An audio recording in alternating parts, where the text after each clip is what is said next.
Allons au sujet qui est votre principale marque de fabrique, l'immigration. Quel est exactement l'état de votre projet et surtout la question essentielle, qui est français ? Qui n'est pas français? La France pratique le droit du sol.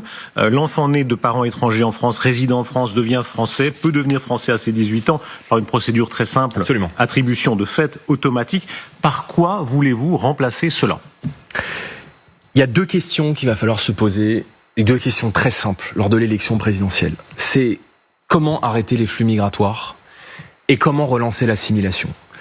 Comment arrêter les flux migratoires dans un pays où il y a depuis 2017, par les choix politiques qui ont été faits par M. Macron, 4,3 millions d'étrangers qui sont rentrés sur notre sol. La France n'a jamais accueilli autant d'immigration sur notre sol, avec ce que je considère être une immigration subie, c'est-à-dire qu'on a demandé depuis des années aux Français de s'exprimer lors des élections sur des choix. Ils n'ont jamais été entendus sur leur volonté aujourd'hui très nette dans tous les sondages de réduire la voilure en matière d'immigration. Ça, c'est le référendum. Deuxième question, c'est l'assimilation. Parce que il y a aujourd'hui des millions de Français qui ont ce sentiment d'exil intérieur, qui ne reconnaissent plus la France, qui ne reconnaissent plus le pays dans lequel ils ont grandi et qui voient leur pays changer et voient leur pays se transformer. On a des gens qui arrivent dans notre pays, qui ne savent rien du pays où ils arrivent. Et on a un peuple qui hérite, qui est là depuis des décennies, qui est là depuis 1000 ans et qui a de plus en plus tendance à ne plus s'aimer et à avoir honte d'être français, de son histoire, de son identité, de sa culture. Donc, il faut apporter des réponses. Et le premier grand chantier que nous souhaitons engager si nous gagnons les élections présidentielles, c'est un référendum sur l'immigration. Nous souhaitons faire ce référendum très vite, dès les premiers mois et peut-être même dès les premières semaines. Sur le droit du sol précisément, pour ça peut soumettre aux Français un projet de loi qui contiendra l'ensemble des mesures pour permettre aux Français de s'exprimer sur cette politique et de reprendre le contrôle de leur patrie, de leur nation et de leur identité nationale. Certains Donc, avaient agité dans ce l'idée, référendum, Giscard d'Estaing en avait parlé, ça a toujours été remis. Aujourd'hui, allons s'il vous plaît chapitre par chapitre, parce que soyons vraiment très pédagogiques là, c'est pas Je vais vous répondre. Droit Dans du ce sol. référendum, Monsieur Rochebin, il y aura la suppression du droit du sol. Sous quelle forme L'acquisition de la exactement? nationalité. Soyez encore, pardon de vous interrompre, mais je trouve que c'est très important d'aller pas à pas. Quand vous dites suppression du droit du sol, je reprends le cas, l'enfant né de parents étrangers en France, qui réside en France, qui maintenant devient français à 18 ans de manière quasi automatique, qu'est-ce que vous changez? Il sera forcé de se naturaliser, c'est ça? Aujourd'hui est français.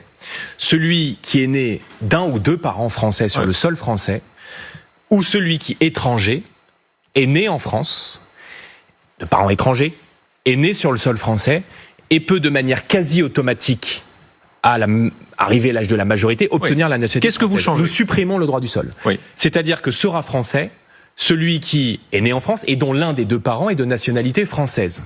Ensuite, il vous sera possible de devenir français si vous êtes né de parents étrangers, en faisant conformément au droit français une demande de naturalisation. Alors, soyons très précis, pardon. Le jeune homme de 18 ans ou jeune femme qui est à ce moment-là doit, au lieu de la Vous savez procédure... que le droit du sol, monsieur Rochebin, c'est une exception. Soyez très Les pédagogique, pays c'est pas frontaliers, si mais je vais simple. être très précis, des pays frontaliers, par exemple, comme l'Italie, n'ont pas le droit du sol. La nationalité française s'hérite ou se mérite. Et donc, nous considérons qu'elle peut s'obtenir si vous êtes étranger, par le respect de tout un tas de critères et par l'obtention favorable d'une demande de naturalisation. Est-ce que ça veut dire que cette naturalisation comprendra, et vous avez raison de le dire, ça se fait dans d'autres pays, un certain nombre de tests, même pour l'enfant né en France de parents... Absolument. Un certain nombre de tests, genre chanter la Marseillaise, quoi d'autre, qui est Clémenceau, qui est Jaurès, Oui, des maîtriser, questions non mais... culture générale française. Oui, c'est pas moi qui ferai le test. On donnera en tout cas les objectifs et les orientations.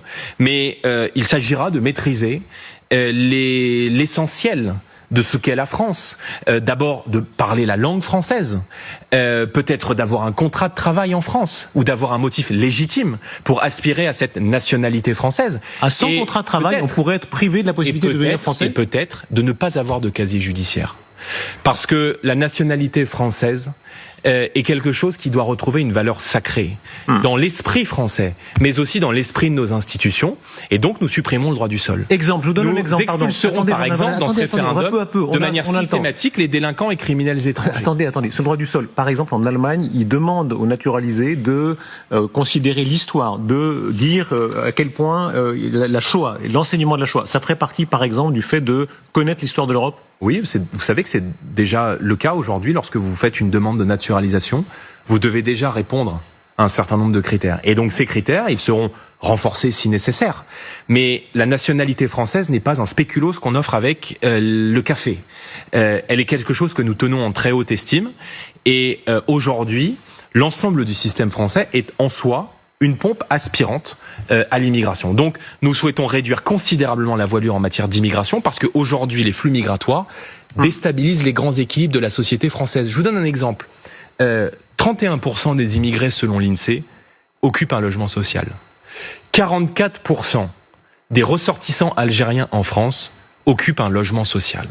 Et dans le même temps, vous avez des millions de familles françaises qui n'arrivent plus à se loger, soit parce que le prix des logements est trop cher, soit parce qu'il manque des offres de logement. Et donc, nous souhaitons, notamment par l'intermédiaire de ce référendum, et j'en termine, instaurer la priorité nationale, c'est-à-dire la possibilité de donner une priorité d'accès dans le logement social, qui est une aide sociale parmi d'autres aux familles françaises. De la même manière, pour bénéficier des aides sociales françaises et de la générosité du modèle social payé par les Français qui travaillent et par les 72% de Français qui travaillent dans notre pays ou qui sont en activité, eh bien, il faudra avoir la nationalité. Qu'est-ce qui vous différencie Est-ce qu'il sera encore constitutionnel, ce référendum? Est-ce qu'il sera pas en opposition avec la Constitution? Vous savez qu'on peut changer la Constitution soit par la réunion du Congrès et des 3/5 du Congrès, soit par référendum. Et donc ce référendum, et merci de me permettre de préciser, il aura valeur constitutionnelle et il vise à faire rentrer l'ensemble de ces dispositifs dans la Constitution française pour se protéger aussi de la remise en cause permanente des décisions administratives françaises, par exemple d'éloigner un OQTF par des décisions absurdes de la Cour européenne des droits de l'homme. Donc on doit redevenir souverain, les Français doivent pouvoir s'exprimer sur cette politique et quand, j'en termine sur mon exemple du logement, mais quand on accueille 500 000 personnes chaque année, de manière légale, sans parler des clandestins, dont seulement 10%, c'est-à-dire 50 000 ont un contrat de travail, et que vous construisez de l'autre côté 300 000 logements, eh bien ça crée nécessairement des pressions sur l'ensemble des services.